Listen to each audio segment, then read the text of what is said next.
hermanos. Pensé que solo el hermano José se había despertado. Estamos agradecidos con Dios porque Él es bueno, que Él nos da una nueva oportunidad de poder estar aquí. El domingo pasado, pues, se hizo un poco difícil y estas cosas que suceden, como lo que sucedió hace una semana, nos muestra a nosotros lo frágil que somos, ¿verdad? Como nosotros somos una pizca de polvo en un universo tan grande, en las manos de un Dios que todo lo puede, pero nosotros, a través de cualquier dificultad, podemos estar confiados que pertenecemos a un Dios que tiene el control de todas las cosas, ¿verdad? Y a través de momentos difíciles podemos nosotros ver cómo Dios se manifiesta a nuestro favor. Esta mañana vamos a estar viendo un tema que se titula Creados a propósito. Creados a propósito. ¿Qué significa propósito? Propósito es un hecho de forma deliberada y con toda la intención. Hecho de forma deliberada y con toda intención.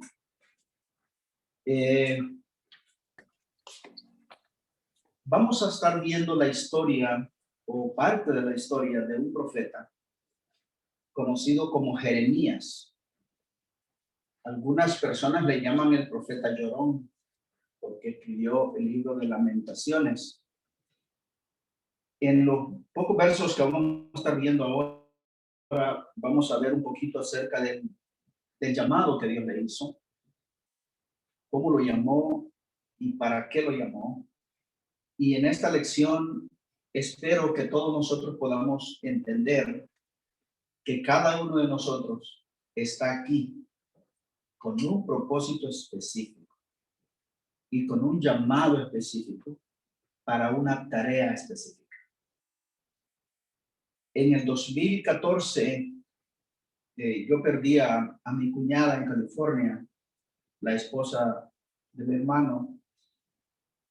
A ella le dio cáncer en el cerebro y murió, si no me equivoco, tenía 51 o 52 años. Yo tuve la oportunidad de hablar un poquito en el entierro de ella allá en el cementerio, y yo les compartí a los hermanos que estaban ahí que Dios crea con un propósito específico a cada persona. Y cada persona tiene un número de días determinados en esta tierra.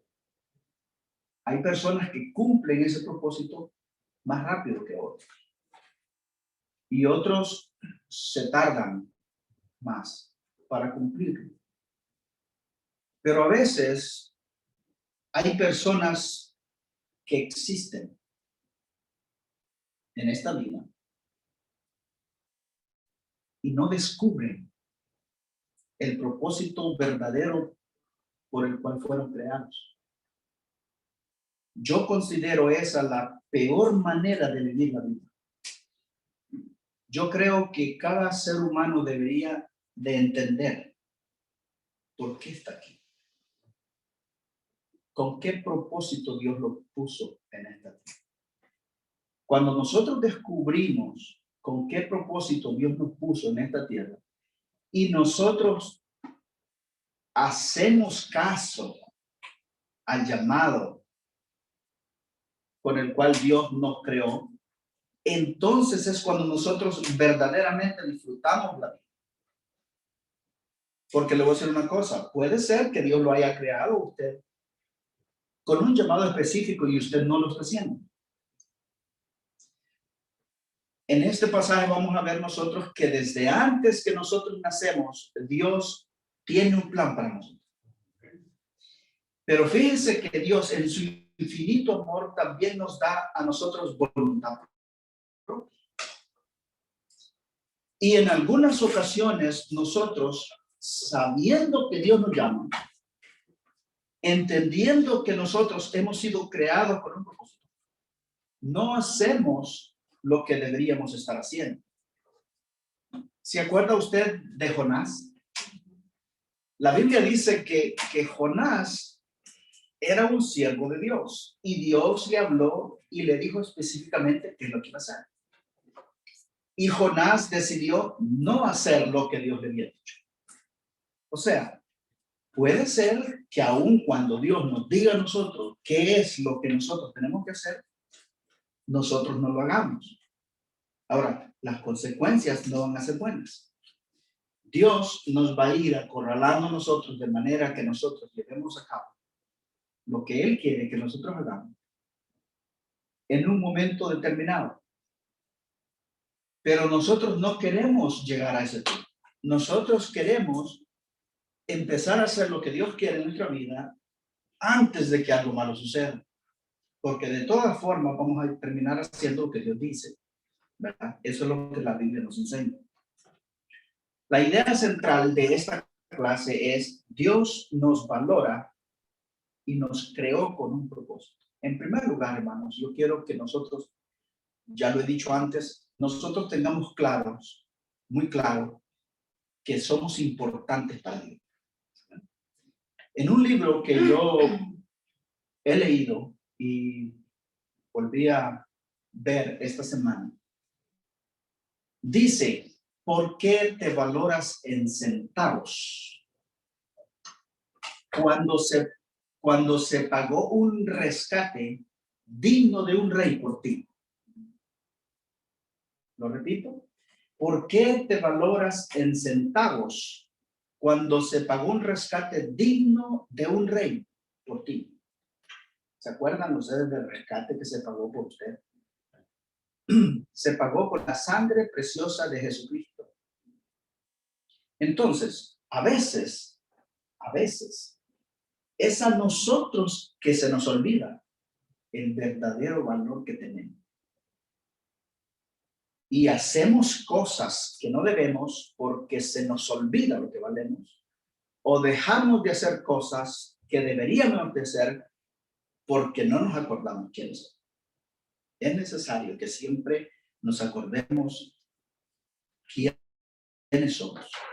Pedro dice que somos nación santa, que somos pueblo escogido, que somos real sacerdocio. O sea, somos importantes para Dios. Nosotros muchas veces cometemos el error de escuchar a las voces equivocadas para valorarnos. Porque hay personas que nos menosprecian, que nos dicen que no valemos nada. Pero debemos de ver qué es lo que Dios dice de nosotros. La aplicación para la vida, dice en el comentario, dice: hay herramientas en un taller automotriz que yo no podría describir para qué se usan. Algunos cuestionan el valor de una persona que no se puede valer por sí misma, pero Dios no es así. Para Él, el valor de la persona no depende de la utilidad comercial o económica, ni tampoco de lo que la sociedad determine o piense. Para Dios, el valor de la persona no depende de lo que puede o no puede hacer.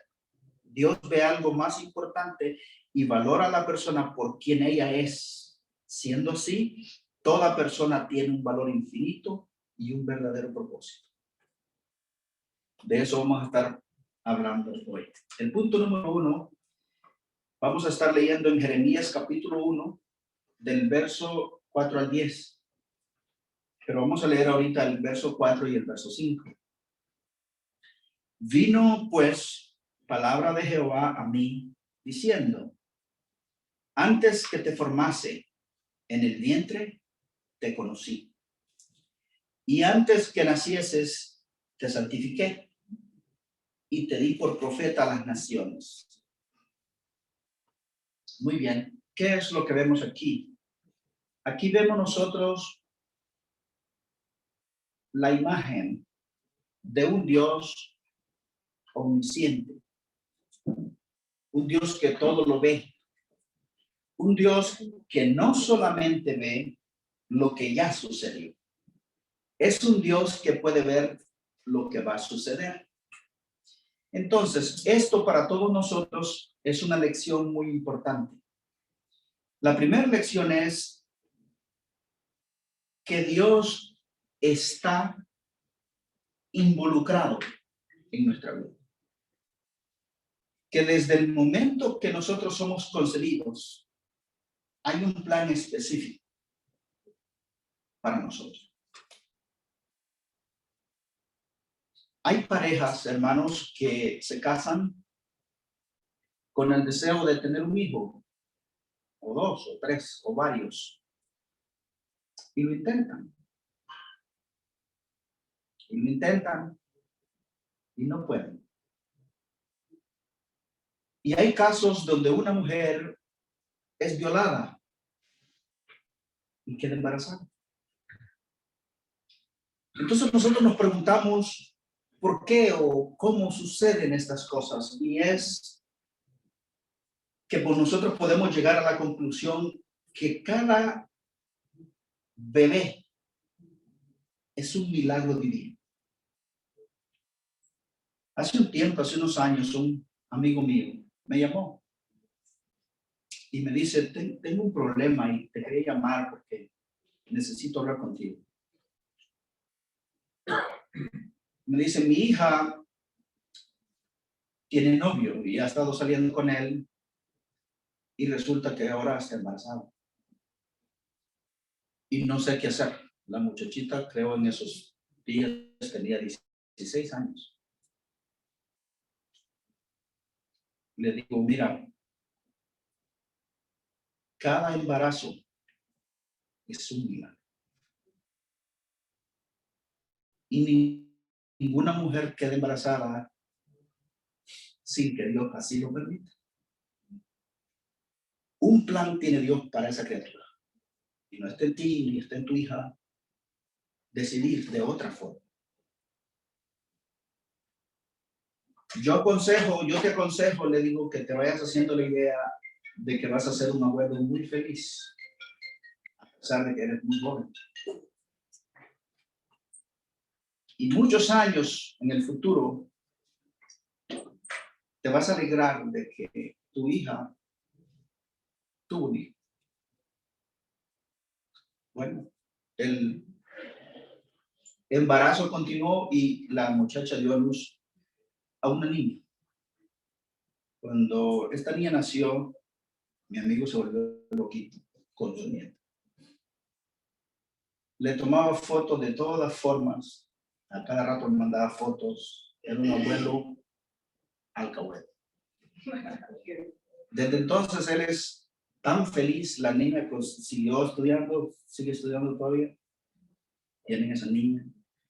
Ya tiene edad de que la llevó a Disney, el abuelo. Hermanos, la vida suya y la vida mía son un milagro. Es, como dice Omar Mandino, el milagro más grande del mundo. Y si Dios pudiese hablar ahorita aquí enfrente, en vez de que yo estuviera hablando, nos dijera, he hecho muchas cosas.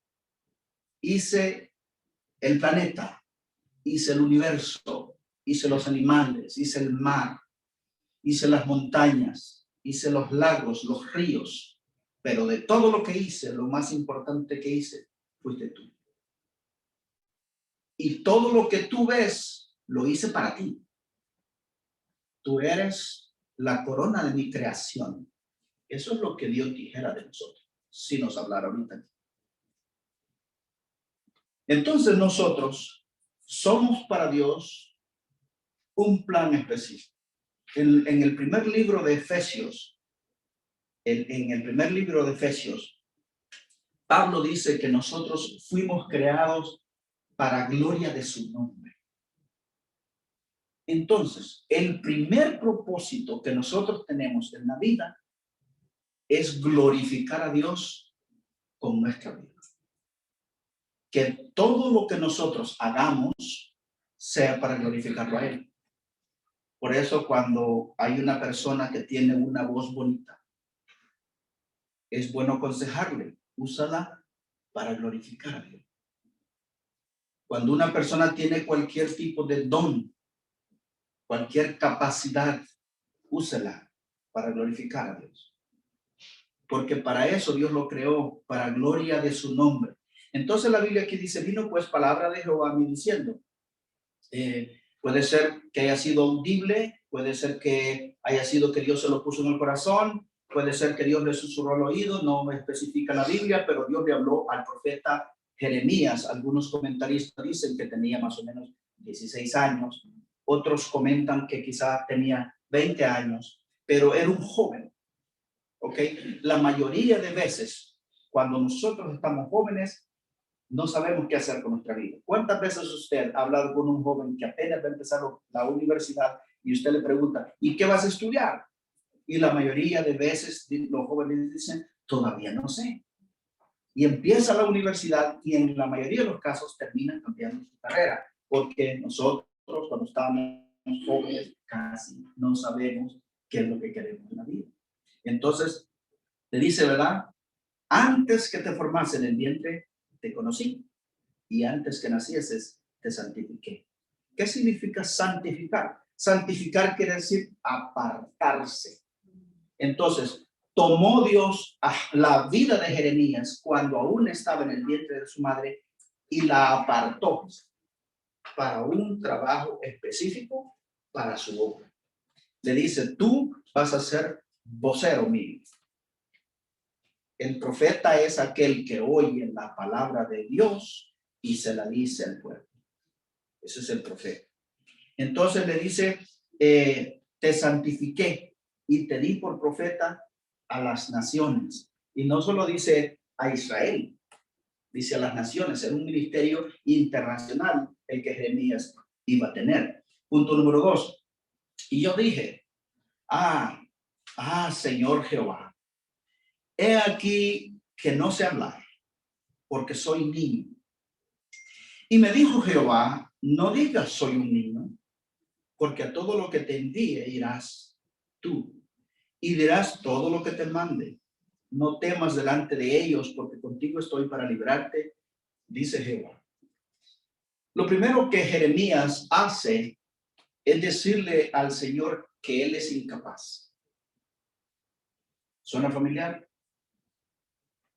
Casi todos nosotros hemos pasado por eso, que no nos sentimos capaces de hacer algo. Muchas veces se nos da un trabajo que hacer y pensamos nosotros que somos la persona equivocada para hacerlo. Un pastor que yo conozco dice, hermano, dice, si usted va por el pasillo de la iglesia y usted ve un papel tirado en el piso, no lo deje ahí para que los de la limpieza lo levanten. Usted levántelo y échelo al basurero. El papel está ahí y fue usted que lo vio. De la misma manera dice, cuando hay un trabajo que hacer en la iglesia y usted es el que ve la necesidad de hacer ese trabajo, es porque Dios le está poniendo a usted que usted lo haga. Hay veces, hermanos, que nosotros tenemos ideas y decimos nosotros, voy a hablar con el hermano Gabriel para que el hermano Gabriel ponga a alguien a hacerlo. Hermano, Dios se lo está poniendo a usted porque quiere que usted lo haga. Eso es un llamado específico para que usted desarrolle algo dentro del ministerio de Dios. Y dice, soy joven. En la palabra niño en hebreo no quiere decir infante, ¿verdad? Sino quiere decir niño o joven. Esta palabra que se usa aquí solo se podría usar para un niño, digamos, grande ya de 12, 13 años, o para un joven, 16, 17, 18 años. Esa es la palabra que se usa ahí. Entonces, algunos comentaristas, como dije, creen que Jeremías tenía 16 años. Otros, como MacArthur, dice que él considera que, sacando cuentas de otros relatos donde se menciona el año y la edad de Jeremías, creen que tenía 20 años cuando Jeremías recibe este llamado. Pero igual, lo importante es que era un joven que se consideraba que no era capaz de llevar a cabo lo que tenía que hacer. Entonces, aquí luego en el verso 8, Dios le dice, no temas delante de ellos. Hermanos, esta es otra lección. Cuando Dios nos manda a nosotros a hacer algo, Él va a ir con nosotros. Fíjense que Dios nunca ha mandado a uno de sus hijos a hacer algo y lo ha dejado solo.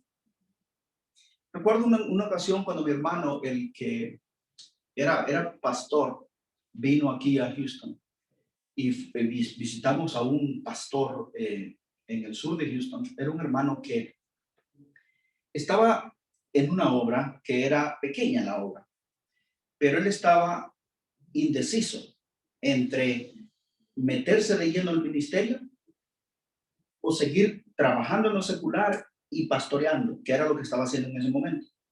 Entonces, este hermano había comenzado a pastorear, pero no dejaba de trabajar, porque él sentía que si dejaba de trabajar, la iglesia, como era muy pequeña, no lo podía sostener. Entonces, él estaba entre las dos cosas. Y cuando en una ocasión que mi hermano visitó, él me dijo, tráigalo porque me gustaría platicar con él. Nos reunimos, comimos juntos. Y este pastor le dice a mi hermano, pastor, ¿qué me aconseja usted? Porque le dice, he tratado muchas cosas y no me funcionan, ¿verdad? De trabajo, de negocios, y termino mal y empiezo otra cosa, y termino mal y empiezo otra cosa, pero estoy entre las dos cosas y no sé qué hacer.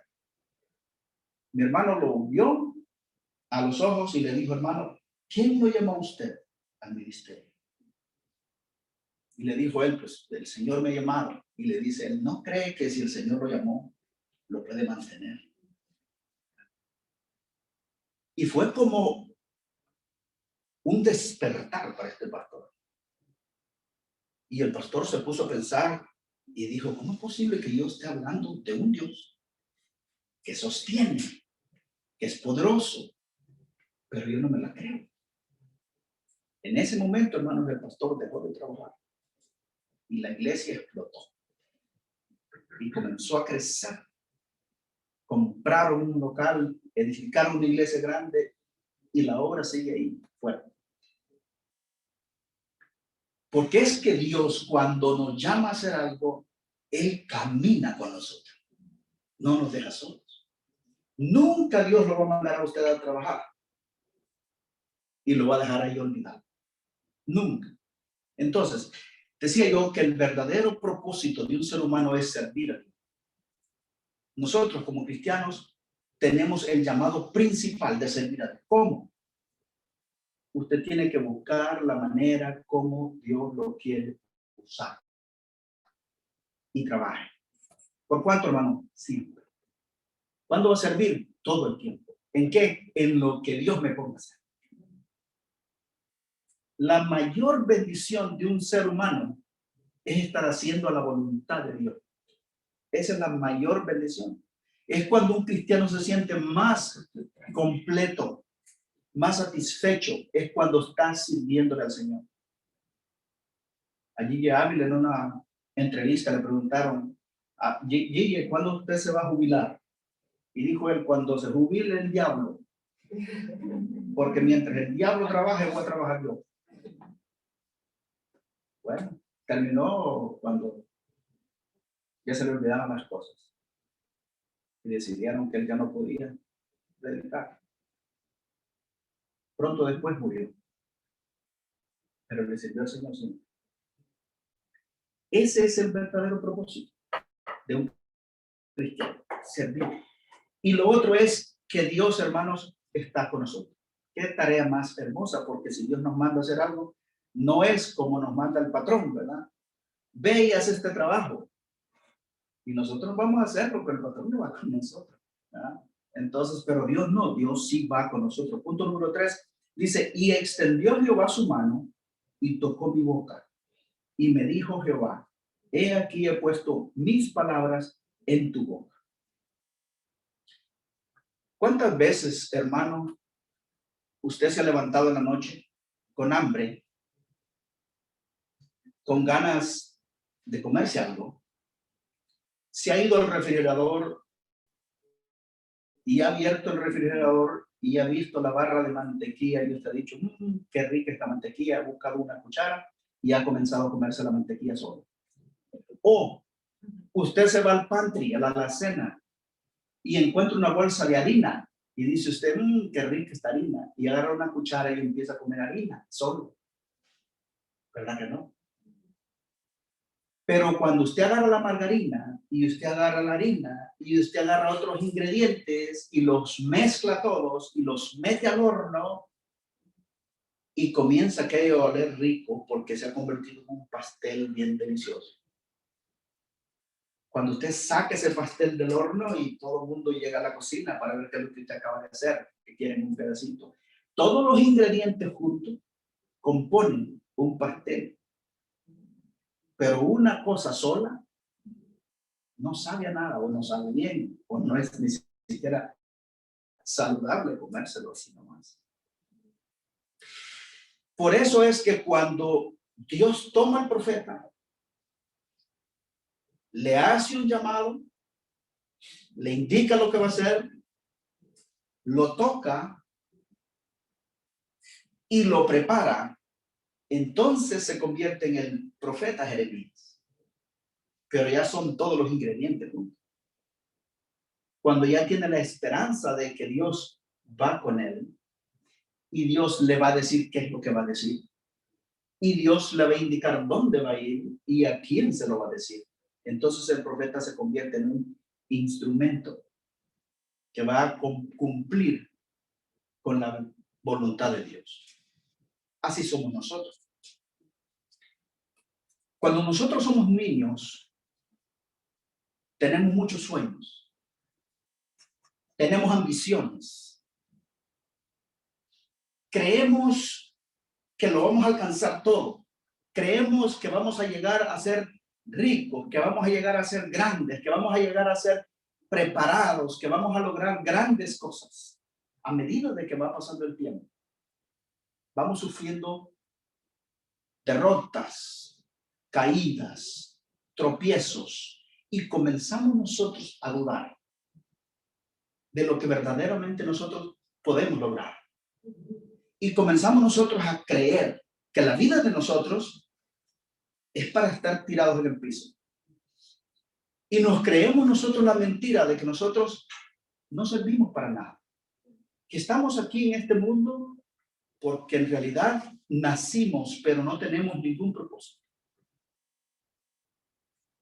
Ese libro que yo les comentaba que he estado leyendo tiene una parte que se llama Una carta de Dios. Y en esa parte dice, cuando naciste, te di un beso en tu frente y me acerqué a tu oído y te dije un secreto, pero se te ha olvidado. ¿Sabes por qué se te ha olvidado? Porque no lo recuerdas, porque aún eres muy pequeño. Y a medida de que el tiempo ha pasado y has fracasado tantas veces, hoy menos lo crees, pero te lo voy a recordar. Cuando tú naciste, te dije que tú eras mi hijo, que yo te había hecho y que te había creado con un propósito específico. Tú dices que eres pobre, pero vamos a hacer un inventario de todas las riquezas que tienes. ¿Tienes ojos? Puedes ver. Puedes ver el sol cuando se levanta o cuando se pone. Puedes ver a tus hijos. Cuenta. Esa es una bendición. Tienes oídos.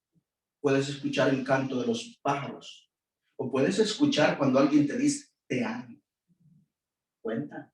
Esa es otra bendición. Puedes hablar. Puedes decirle a alguien cuánto vale para ti, qué tan importante es. Puedes comunicarte. Cuenta, esa es otra bendición. Tienes piernas. Puedes bailar. Puedes correr. Te puedes mover. Cuenta. Esa es otra bendición. ¿Cuántos ricos darían todo lo que tienen por tener esas cosas que tú ya posees? y tú crees que eres pobre. Tienes brazos, tienes manos, puedes aplaudir, puedes abrazar, puedes tocar a tus hijos, a tus nietos. Cuenta, esa es otra bendición. Y sigue contando y sigue hablando de todas las bendiciones que nosotros tenemos. Pero se nos olvida. Porque nos hemos creído de los fracasos que hemos sufrido.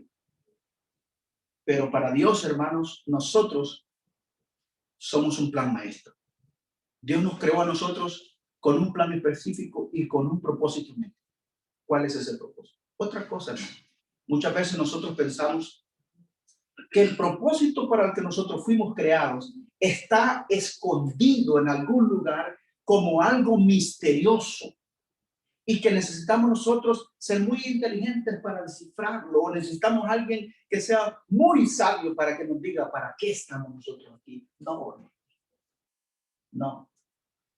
Dios quiere con todo su corazón que usted sepa por qué Dios lo creó a usted.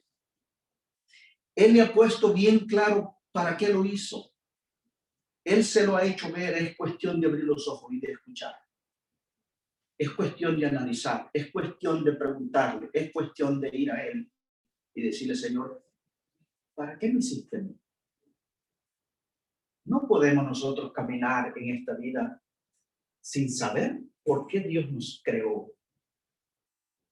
Y una vez que nosotros hayamos entendido por qué Dios nos creó, es muy triste no llevar a cabo la tarea que se nos ha encomendado.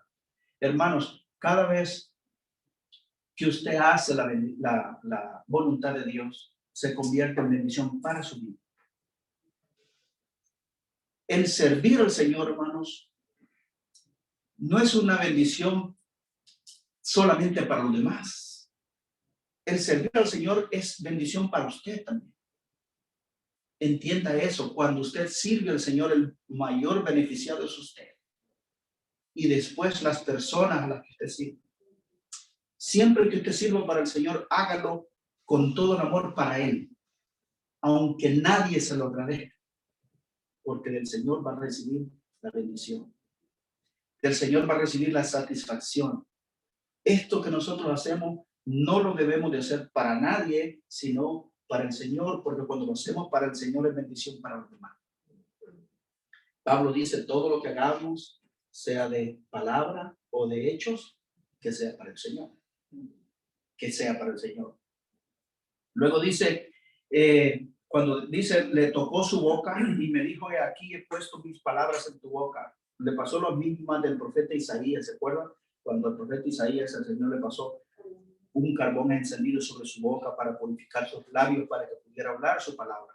Verso 10 dice, mira que te he puesto en este día sobre naciones y sobre reinos, para arrancar, para destruir, para arruinar, para derribar, para edificar y para plantar. Como que está feo, ¿no? La tarea que Dios le ha dado. ¿Qué significa esto?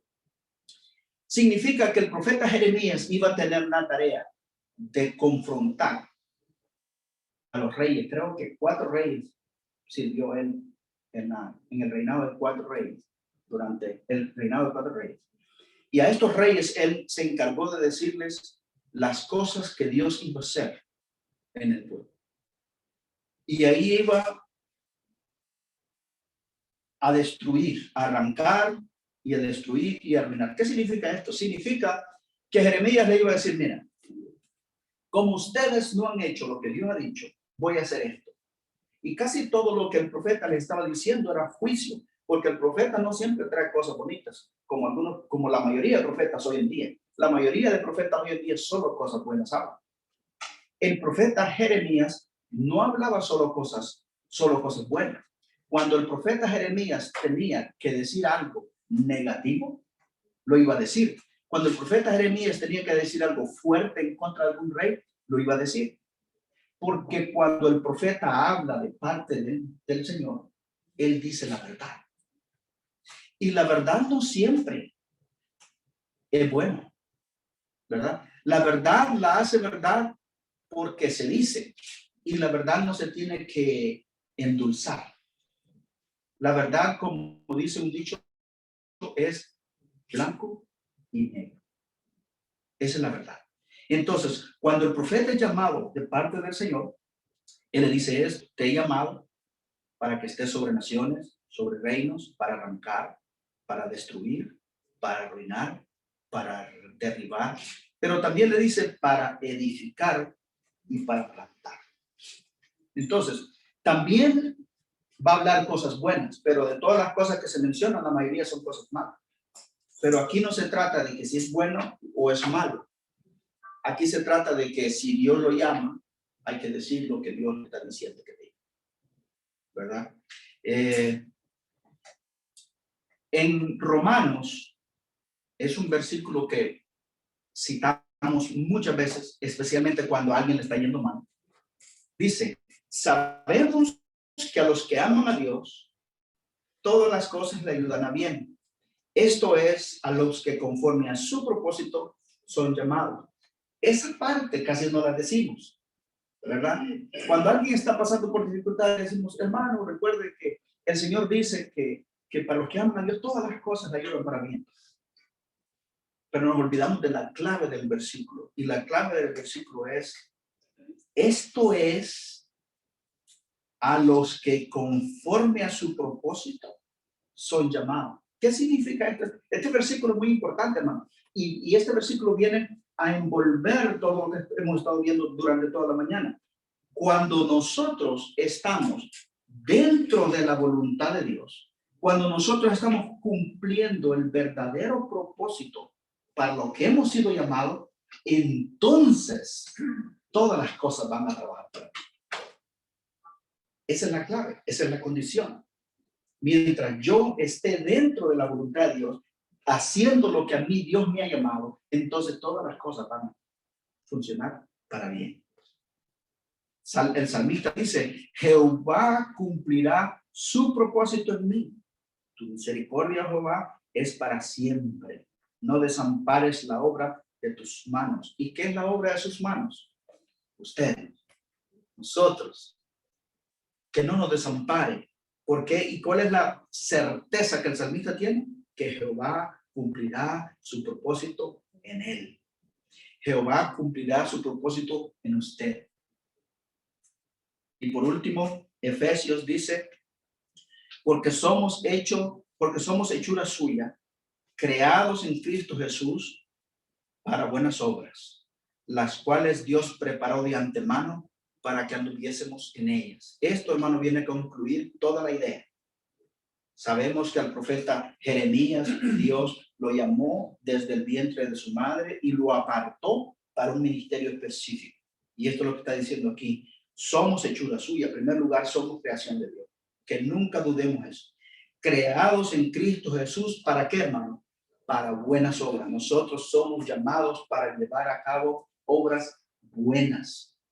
No estamos llamados para practicar la maldad. Estamos llamados para practicar lo bueno, para ayudar a los demás, para servir a los demás, para apoyar a los demás, para hablar palabras de vida, palabras de esperanza, palabras de salud, palabras de gozo, palabras de bien.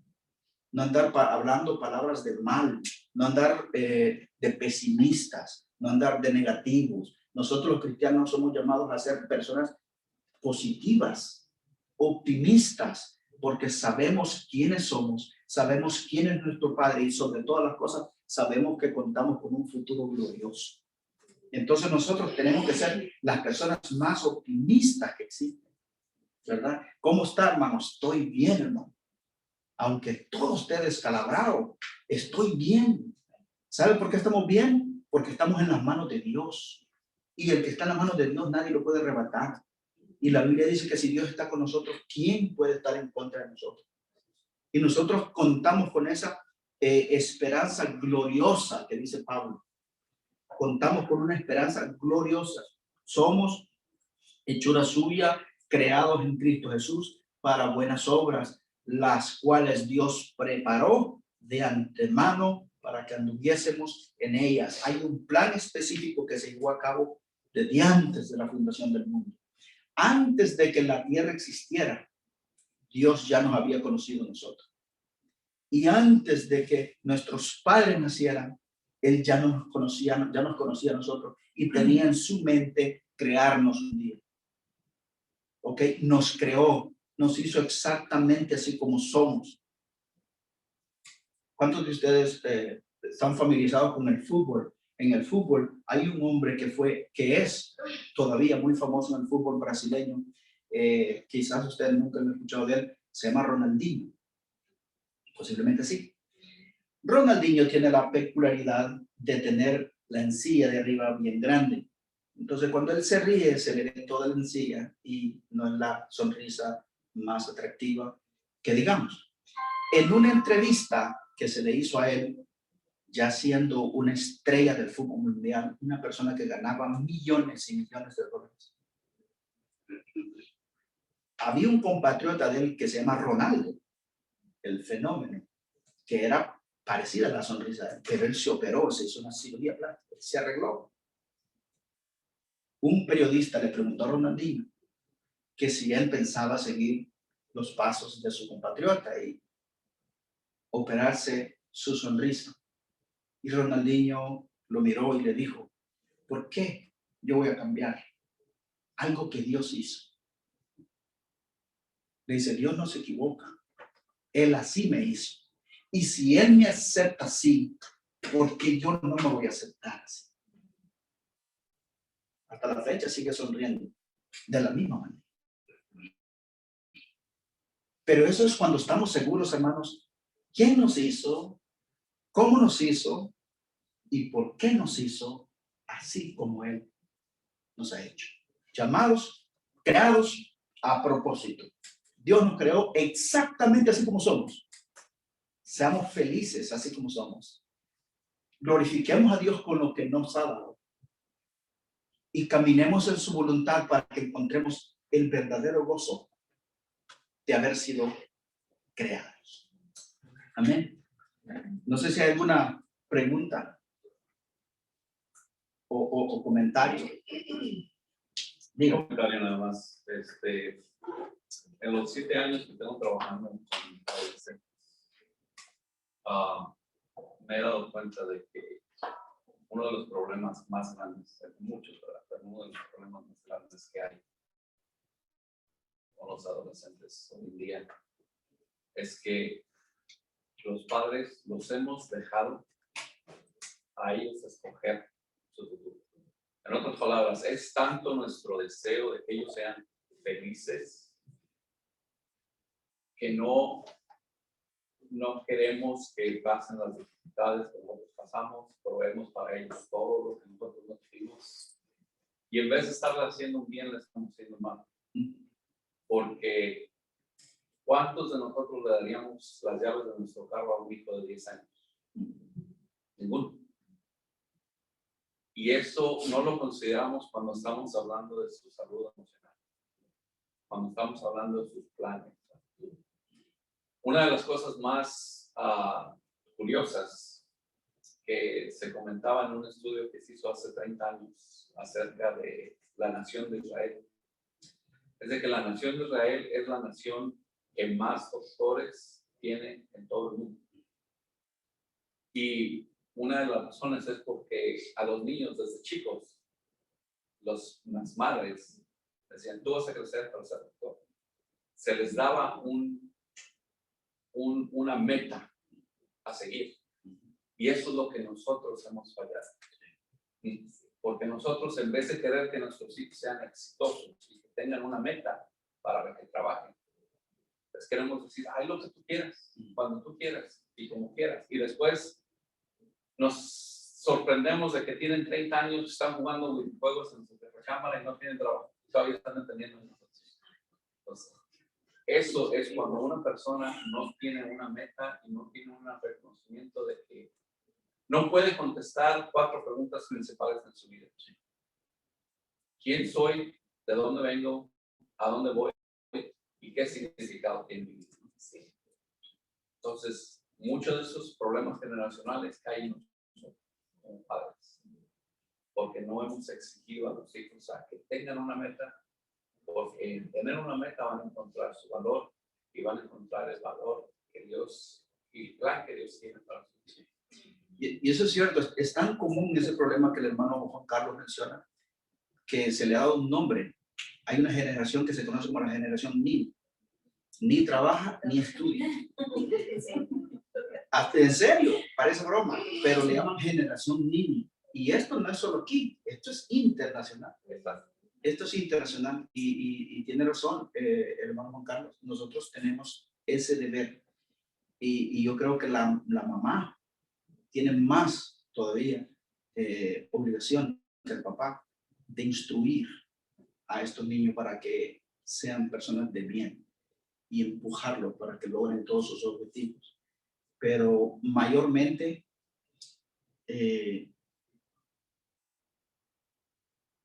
dirigirlos al temor y a la obediencia del Señor, sobre todas las cosas, ¿verdad?